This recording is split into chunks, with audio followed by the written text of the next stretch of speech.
Berarti kalau misalnya masih ada yang pakai dolar gimana Pak? Laporin saya, langsung saya hajar dia. Ya, oke, kita beresin. Tapi secara peraturan harusnya rupiah, dan ini kan Indonesia. Alat transaksi yang ada dolar di lapang pihaknya adalah rupiah memang. Jadi kalau ada dolar penyelewengan, kami akan tindak. Geger. Selama puluhan tahun kita dikadalin sistem finansial global. Bayangkan, kita yang punya emas, kita yang punya nikel, tapi kenapa Washington yang nentuin isi dapur kita? Setiap kali Wall Street batuk, rakyat kecil di pasar tradisional yang kena flu berdarah.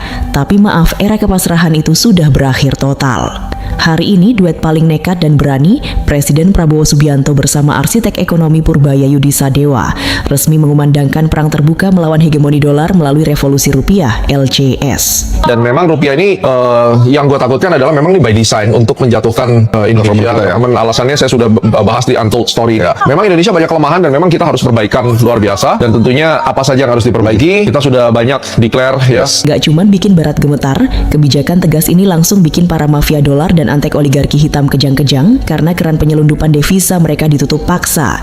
Lebih sadis lagi, gak ada kompromi buat koruptor. Purbaya kunci mati aliran dana haram dan Prabowo perintahkan miskinkan mereka sampai gak sisa 1 sen pun.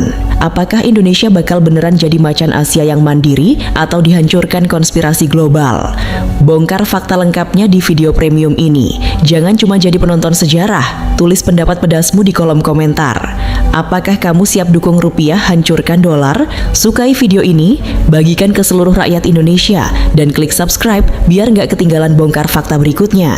Makanya teman-teman aneh, Indonesia itu eksportir sumber daya alam, dibayarnya pakai dolar. Tapi kok rupiah kita melemah terus? Ternyata dolarnya nggak masuk ke Indonesia guys. Dolarnya itu yang menikmati Singapura. So lu nggak usah kaget ketika pemerintah Indonesia untuk pertama kalinya sepanjang sejarah berani melawan praktek under invoicing, berani melawan oligarki Singapura. Apa yang terjadi? Saham-saham sumber daya alam di Singapura anjlok. Loh kok bisa ya? Kebijakannya di Indonesia. Kok yang jatuh malah saham-saham sumber daya alam yang ada di Singapura? Runtuhnya dominasi dolar, Prabowo Purbaya memulai revolusi rupiah.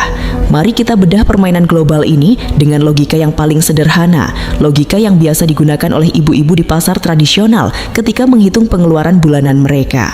Mengapa Indonesia yang tanahnya subur dan lautnya kaya bisa mendadak pusing 7 keliling hanya karena Bank Sentral Amerika Serikat, The Fed, memutuskan untuk menaikkan suku bunga mereka? Jawabannya adalah karena kita terjebak dalam sistem hegemoni dolar. Selama ini jika pengusaha kita ingin menjual batu bara ke Cina atau membeli mesin dari Jepang, transaksi itu tidak menggunakan rupiah, tidak juga menggunakan yuan atau yen. Transaksi itu harus dikonversi terlebih dahulu ke dalam dolar Amerika. Ini adalah sebuah